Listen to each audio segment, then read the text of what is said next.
Implementation of TDS, Chapter 15, TDS payment to the IT department.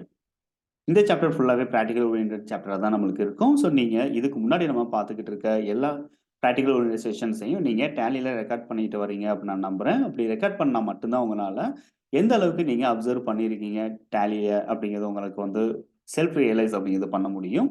தென் எப்படி நீங்க என்னென்ன மாதிரியான மிஸ்டேக்ஸ் நீங்க பண்றீங்கங்கிறதையும் நீங்க ஐடென்டிஃபை பண்ண முடியும். அப்படி ஏதாவது உங்களுக்கு கிரிட்டிக்கல் இருந்துச்சுங்கிற பட்சத்துல கமெண்ட் பாக்ஸ்ல தெரிவிங்க. நான் உங்களுக்கு கண்டிப்பா ரிப்ளை அப்படிங்கிறத நான் பண்ணுவேன்.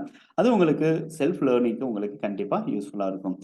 டேலில இப்ப நம்ம டிடிஎஸ் ரிலேட்டட் டிரான்சாக்ஷன்ல நம்ம பேமெண்ட் பண்ணி முடிச்சதுக்கு அப்புறம் டேலில எப்படி நம்ம அப்டேட் பண்றது அப்படிங்கிறத பத்தின இந்த செஷன் தான் இது. ஸோ பேமெண்ட் அப்படிங்கிறது ஆன்லைன் மூலமா நம்ம டிபார்ட்மெண்ட்டுக்கு நம்ம பே பண்றோம். இல்ல அப்படின்னா சலான் ப்ரிப்பேர் பண்ணி நம்ம பேங்க் மூலமா நம்ம பேங்க்ல டைரக்டா பேமெண்ட் பண்ணிடுறோம் அப்படிங்கிற பட்சத்துல ஸோ பேமெண்ட் முடிஞ்சதுக்கு அப்புறம் நீங்க டைரக்டா டாக்ஸை டேலியில நீங்க வந்து பேமெண்ட் பண்றதுக்கான என்ட்ரியை நீங்க ரெக்கார்ட் பண்ணணும். ஸோ அப்படி ரெக்கார்ட் பண்ணும்போது நீங்க ஜஸ்ட் வந்து டெபிட் அப்படிங்கிறதுல டாக்ஸ் அப்படிங்கிறதையும் கிரெடிட் அப்படிங்கிறதுல நீங்க பேங்க் அப்படிங்கிறதையும் நீங்க ரெக்கார்ட் பண்ணுங்க. ஸோ இப்படி நீங்க ரெக்கார்ட் பண்ணும்போது கண்டிப்பா டிடிஎஸ் அவுட்ஸ்டாண்டிங் இருக்கிறது உங்களுக்கு ஆட்டோமேட்டிக்கா உங்களுக்கு பேமெண்ட் அப்படிங்கிறது ஆயிடும். இப்போ பொதுவா வந்து டிடிஎஸ் நம்ம கவர்மெண்ட்டுக்கு எவ்வளோ பே பண்ண வேண்டியது இருக்கு அப்படிங்கிற ரிப்போர்ட் வந்து செப்பரேட்டா குடுத்துருக்காங்க. முதல்ல அந்த ரிப்போர்ட் நம்ம பார்க்கலாம். டிஸ்ப்ளே மோர் ரிப்போர்ட்ஸ் அப்படிங்கிறத எடுங்க. ஸோ இங்க வந்து நம்மளுக்கு ஸ்டாச்சுட்டரி ரிப்போர்ட்ஸ் அப்படிங்கிறது இருக்கு. இங்க டிடிஎஸ் ரிப்போர்ட்ஸ் அப்படிங்கிறது செப்பரேட்டா குடுத்துருக்காங்க.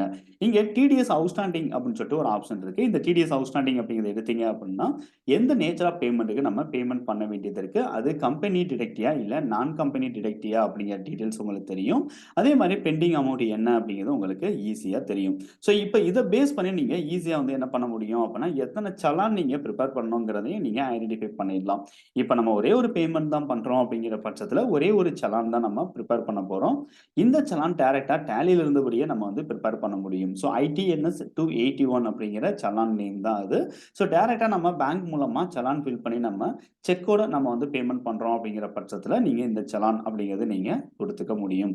ஸோ அவுட்ஸ்டாண்டிங் அப்படிங்கிறது நம்மளுக்கு எவ்வளவு இருக்கு அப்படிங்கிறது நம்மளுக்கு தெரியுது. ஸோ இதிலேயே நம்ம வந்து F5 அப்படிங்கிற கீ நம்ம பிரஸ் பண்ணோம் அப்படின்னா, எந்தெந்த பார்ட்டிக்கு நம்ம பேமெண்ட் பண்ண வேண்டிய பெண்டிங் இருக்குங்கிற இந்த ரிப்போர்ட் நம்ம செப்பரேட்டா எடுத்துக்கலாம். ஸோ இது பார்ட்டி வைஸ் நம்ம அவுட்ஸ்டாண்டிங் அப்படிங்கிறத நம்ம பார்க்குறோம்.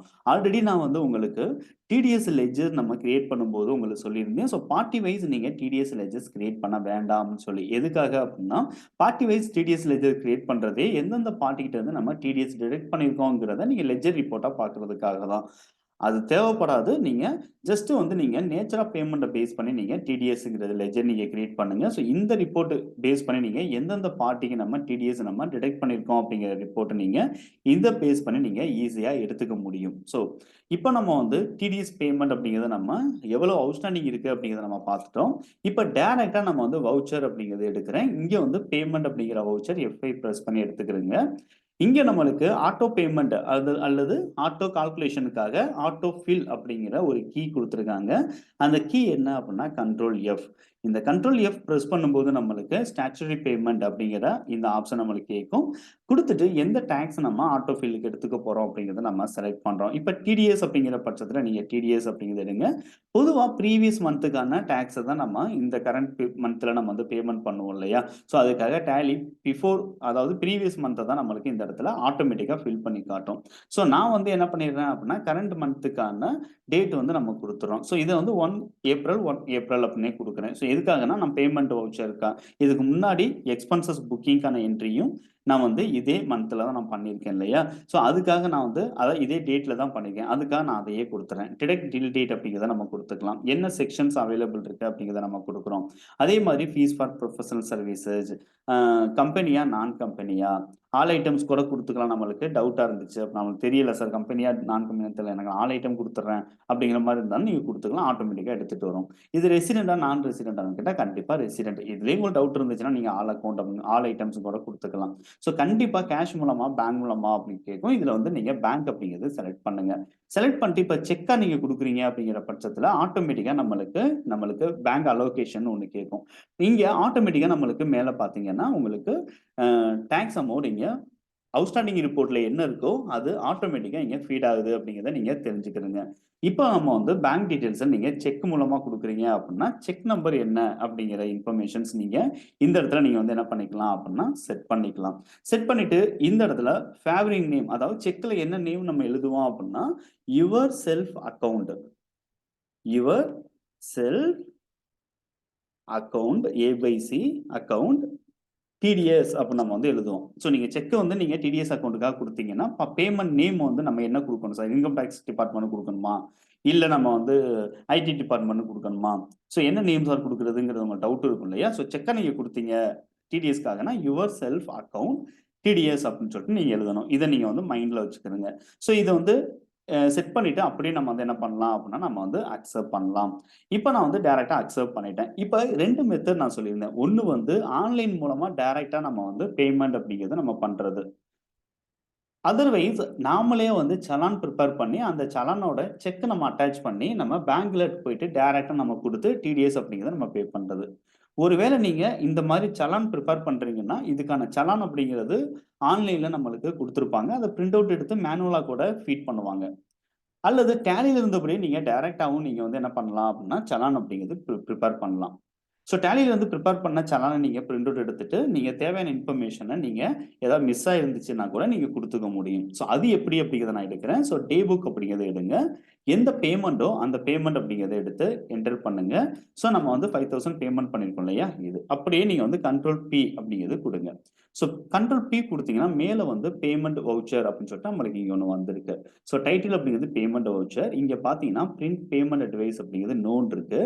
பிரிண்ட் அஸ் சலான் அப்படிங்கிறது எஸ்ன்னு இருக்கு. ஸோ டிஃபால்ட்டா எஸ்ன்னு இருக்கும். இத டைரக்ட்டா நீங்க பிரிண்ட் குடுங்க. இல்லன்னா பிரிண்ட் குடுத்துட்டீங்கன்னா, பிரிவ்யூ எப்படி வரும் அப்படிங்கிறத நீங்க இந்த இடத்துல பார்த்துக்கலாம். ஸோ இப்ப நான் வந்து இத ஜூம் பண்ணி காட்டுறேன். ஸோ இதுல வந்து ப்ரீ ஃபில்ட் அப்படிங்கிறது எல்லாமே வந்து உங்களுக்கு தெரியும். ஸோ நம்ம கம்பெனியோட டேன் நம்பர் என்ன? நம்ம கம்பெனியோட எக்ஸாக்ட் நேம் என்ன? அட்ரஸ் டீட்டெயில்ஸ் என்ன? ஸோ நம்மளுடைய டெலிஃபோன் நம்பர் என்ன குடுத்துருக்கோம்? பின் நம்பர் டீட்டெயில்ஸ்ங்கிறது எல்லாம் வந்துருது. அதே மாரி டைப் ஆஃப் பேமெண்ட் என்ன? கோட் என்ன? அப்படிங்கிறது நம்மளுக்கு இங்க வருது. அதாவது டைப் ஆஃப் பேமெண்ட் கோட் அப்படிங்கிறது. ஸோ இத வந்து ஸ்டார் குடுத்துருக்காங்க இல்லையா? இது எதுக்காக அப்படின்னா, இது கண்டிப்பா வந்து இந்த பேமெண்ட் கோட் அப்படிங்கிறத நம்ம ப்ராப்பரா நம்ம வந்து குடுத்துருக்கணும். ஸோ இதுக்கான இன்ஃபர்மேஷன்ஸ் வந்து நீங்க சலான் டவுன்லோட் பண்ணி பார்த்தீங்கன்னா, அல்லது Googleல நீங்க வந்து ITNS 281 சலான் நீங்க அத எடுத்து பார்த்தீங்கன்னா, உங்களுக்கு இந்த கோட் எல்லாம் குடுத்திருப்பாங்க. அடுத்து நீங்க கீழ பார்த்தீங்க அப்படின்னா, என்னென்ன இன்ஃபர்மேஷன்ஸ் அப்படிங்கிறது நம்மளுக்கு ஆட்டோமேட்டிக்கா ஃபில் ஆயிட்டத உங்களால பார்க்க முடியும். செக்கா குடுக்குறீங்கன்னா, நீங்க செக் நம்பர் என்னங்க அப்படிங்கிறது இந்த இடத்துல நீங்க வந்து ஃபீட் பண்ணி வச்சுக்கிறீங்க. அடுத்து வேற என்னென்ன இன்ஃபர்மேஷன்ஸ் மிஸ் ஆகுதோ, அந்த இன்ஃபர்மேஷன் நீங்க பிரிண்ட் அவுட் எடுத்துட்டு, நீங்க டைரக்ட்டா கூட நீங்க ஃபில் பண்றதா இருந்தாலும் ஃபில் பண்ணிக்கலாம்.